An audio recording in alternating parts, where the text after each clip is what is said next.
Back when you wanted to be in the majority, you issued a press release on April 24th, 2006. At that time, price for a gallon was $2.91.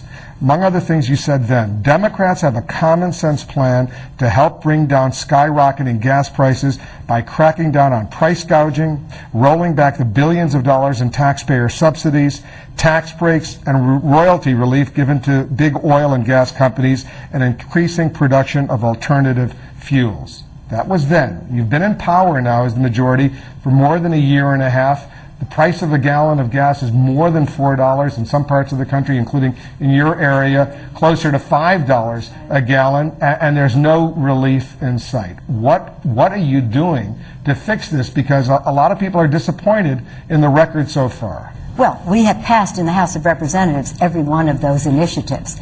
They've run into a brick wall with the Republicans in the United States Senate and with the President of the United States.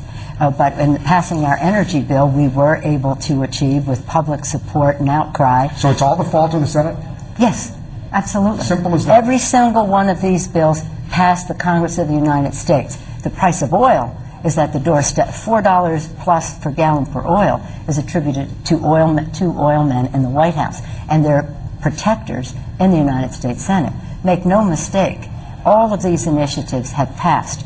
We get to the Senate, 59 votes on the repealing the subsidies, 59 votes on renewable electricity standard, 59 votes. And in the Senate, they need 60 to break a filibuster. Yes, thank you for calling that to everyone's attention. You need 60 in order to have a bill even brought up. But these are the things that we have to do. We have to protect the consumer, and we have to increase domestic production, and that means not only in oil and gas, but also into renewable energy resources. There are a lot of people out there, including plenty of Democrats, who say one of the most important things to do right now is to resume offshore drilling off the coast of California, Florida, elsewhere around the United States. Take a look at this poll that CNN Opinion Research Corporation recently did. Do you favor offshore drilling? 73% said yes. Do you oppose offshore drilling? Only 27%. You're among the 27%. What's wrong with letting the oil companies go ahead and develop those offshore oil drilling opportunities? Well, there are 33 million acres offshore that all of these companies have the opportunity. These are for lease, and many of them with the environmental approvals to go forward. That's why in the House on Thursday today we have the drill bill, drill responsibly in leased lands. This does not mean go into protected, environmentally protected areas and drill. The impression that the White House would give you is that if you could drill in these protected areas, the price of gasoline will come down.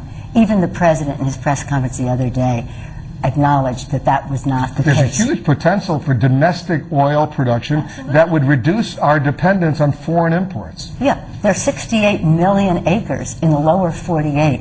That's why we're saying the drill bill. All of these people are saying drill in the protected areas. We're saying you have 68 million acres right here in the lower 48, as we say, and many more millions of acres in the oil companies say the opportunities offshore are much better, much more robust. The potential is greater there than it is in the lower 48. 33 million acres offshore are allowed for leasing, and we're saying to them, use it or lose it. You have the opportunity to drill there. When you have exhausted those remedies, then you can talk about something else. But let's be clear about this.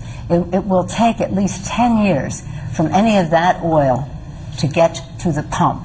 And at that point, it will save about 2 cents on the gallon. What we're saying is, Mr. President, free our oil from the Strategic Petroleum Reserve. There are over 700 million barrels of oil in the strategic... That's supposed to be used for dire emergencies. Yes, and we are in one. 97.5% full, the SPRO is. Larger supply than ever there. And we're saying let's take 10% of that, which has been paid for by the American taxpayer, and use that to put on the market so that we increase supply, reduce price. And when the price comes down, we can buy back the oil at a lower price, put it in the SPRO, use the spread for renewable energy resources.